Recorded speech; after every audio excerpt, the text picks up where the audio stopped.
Hello students, আগের দিন আমি তোমাদেরকে স্পর্শকের চারটে এক্সট্রা করে দিয়েছিলাম, জ্যামিতির এক্সট্রা।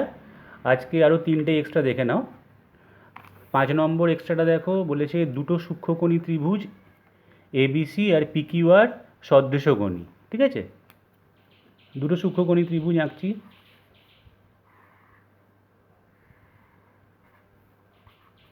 অ্যাকিউট অ্যাঙ্গেল ট্রায়াঙ্গেল, ঠিক আছে।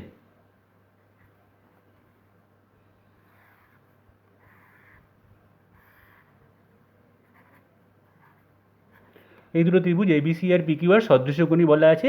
তাদের পরিকেন্দ্র যথাক্রমে মানে সার্কামসেন্টার, তার মানে একটা পরিবৃত্ত আঁকতে হবে।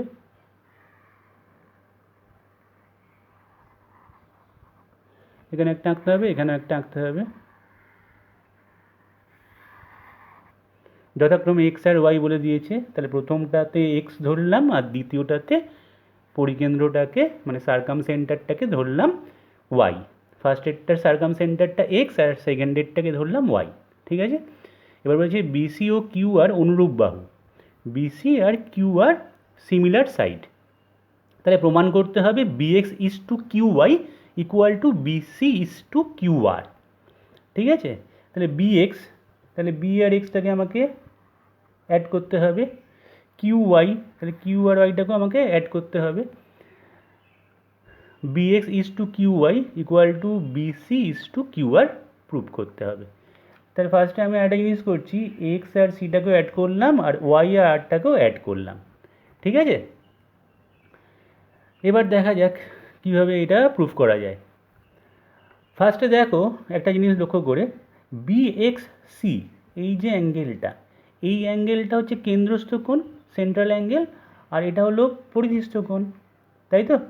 তাহলে আমরা কি জানি, কেন্দ্রস্থ কোণ পরিধিস্থ কোণের দ্বিগুণ। এখানেও তাই হবে, এটা কেন্দ্রস্থ কোণ, এটা পরিধিস্থ কোণ। তাহলে কেন্দ্রস্থ কোণ পরিধিস্থ কোণের এটা কিউ। ঠিক আছে, Q Y R equal to twice Q P R, Q P R. ঠিক আছে, তাহলে কিউ ওয়াই আর এই অ্যাঙ্গেলটা ডাবল হবে। ঠিক আছে, কারণ কেন্দ্রস্থ কোণ পরিধিস্থ কোণের দ্বিগুণ হয়। তাহলে আবার দেখো এই দুটো অ্যাঙ্গেল ইকুয়াল, কারণ দুটো ত্রিভুজ সদৃশকোণী বলা আছে, মানে এই দুটো ত্রিভুজের সব কটা কোণই সমান। এইটার সঙ্গে এটা সমান, এটার সঙ্গে এটা সমান, এটার সঙ্গে এটা সমান। তাহলে আমরা বলতেই পারি এই দুটো অ্যাঙ্গেলও সমান। তাহলে এই দুটো অ্যাঙ্গেল যদি সমান হয়, তাহলে দেখো বিএসি আর কিউপিআর এই দুটো ইকুয়াল।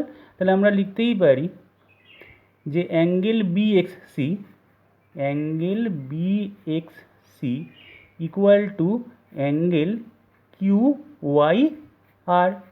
কারণ আমি যদি হাফ করে নামিয়ে দিই, এখানেও হাফ করে নামিয়ে দিই, তাহলে এই দুটো অ্যাঙ্গেল যেহেতু ইকুয়াল, তাহলে half of BXC equal to half of Q Y R হবে। দুদিক থেকে হাফ কেটে গিয়ে বিএক্সসি অ্যাঙ্গেলটা কিউ ওয়াই আর অ্যাঙ্গেলের সঙ্গে ইকুয়াল হয়ে যাবে। তার মানে এই দুটো অ্যাঙ্গেল ইকুয়াল। আবার দেখো বিএক্স আর এক্স সি এই বৃত্তটার ব্যাসার্ধ, আর এই বৃত্তটার ব্যাসার্ধ হবে কিউ ওয়াই আর ওয়াই আর।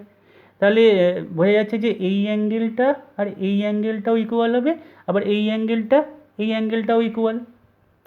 তো আমি বোঝার সুবিধার্থে এই অ্যাঙ্গেলটাকে ধরে নিলাম পি, এই অ্যাঙ্গেলটাকে ধরে নিলাম পি, এটাকে ধরে নিচ্ছি কিউ, আর এটাকে ধরে নিচ্ছি সেম অ্যাঙ্গেল বলে কিউ।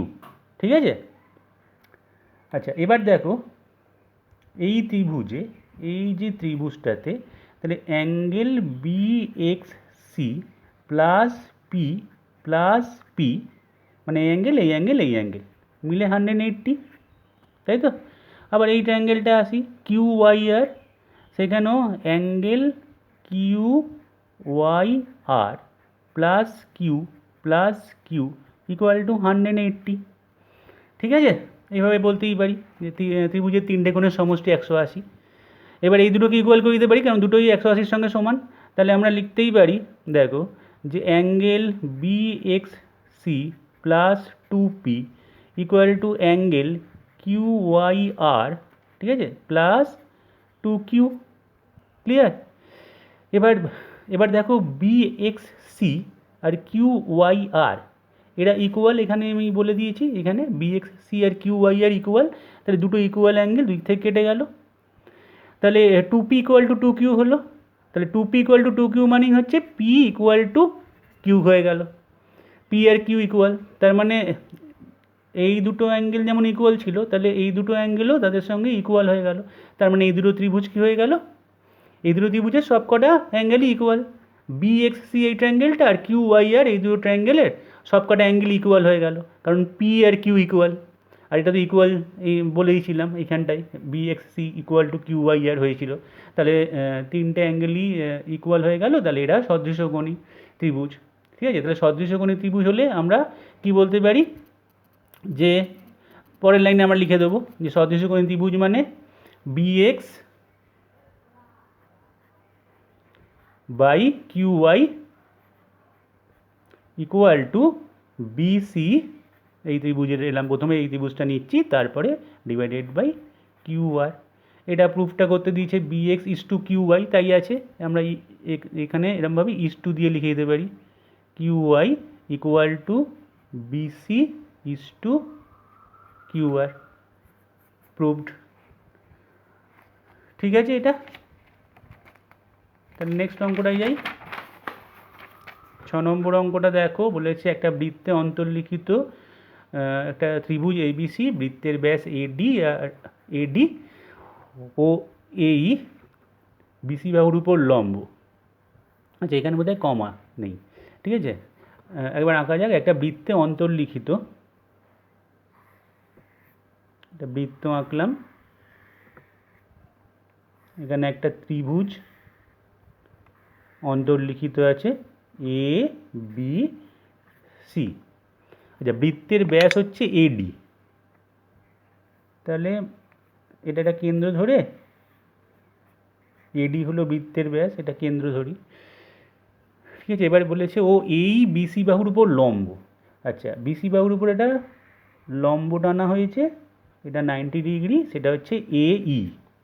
ঠিক আছে, এটা হলো বিসি বাহুর উপর লম্ব হচ্ছে এই, যা বিসি বাহুকে ই বিন্দুতে ছেদ করেছে, তার মানে এইটাই হচ্ছে লম্ব।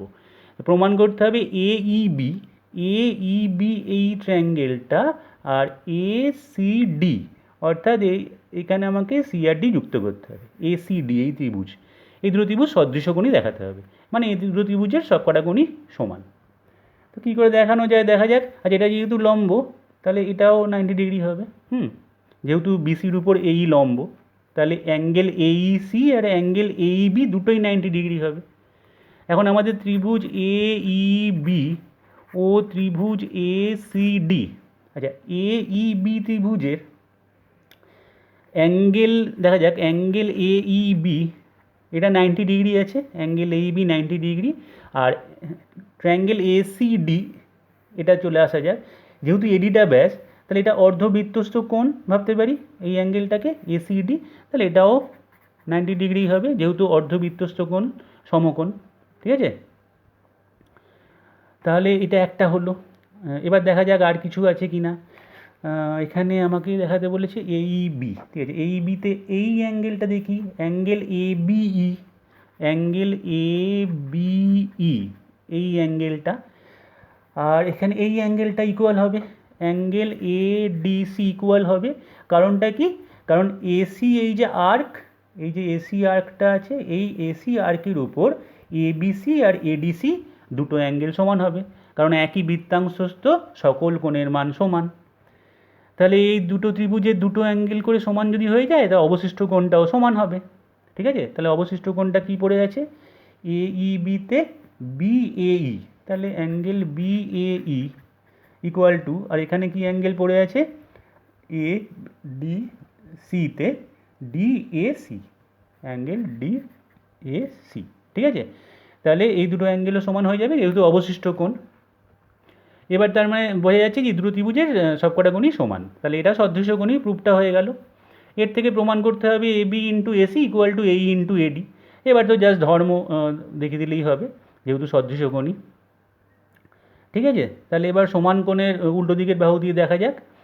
প্রথমে ট্রায়াঙ্গেল এই আছি এই বিটা নিয়ে আসি এ ই বি, এই ট্রায়াঙ্গেলটাতে, এই ট্রায়াঙ্গেলে বি অ্যাঙ্গেলটা, এই বি অ্যাঙ্গেলের উল্টো দিকের বাহুটা এই, হ্যাঁ, তাহলে এই, তাহলে এখানেও আমরা কি করব, সমান যে কোণটা এসিডিতে, এখানে ডি কোণটা এই বি কোণের সমান ছিল, তার উল্টো দিকের বাহুটাকে নিচে লিখব এসি।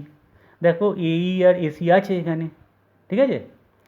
এবার দেখো এইটা 90 ডিগ্রি, এই 90 ডিগ্রির উল্টো দিকের এ বি ই ত্রিভুজের angle A E B 90 degree, তার উল্টো দিকের বাহুটা হচ্ছে এ বি লিখলাম। তাহলে এখানে আবার এই ত্রিভুজের 90 ডিগ্রি কোনটা ছিল, এটা ছিল, তার উল্টো দিকের বাহুটাকে লিখছি এ ডি, তাহলে এ ডি লিখলাম। তাহলে দেখো প্রুফটা আসছে কি না। প্রুফ আমাকে দিয়েছে এ বি ইন্টু এসি, তাহলে এ বি ইন্টু এসি, ঠিক আছে, A B into AC equal to AD into AE, AD into এই। আশা করি প্রুফটা বুঝতে পেরেছ, ঠিক আছে। এডি ইন্টু এই মানে এই ইন্টু এডি একই ব্যাপার, তাহলে প্রুফড।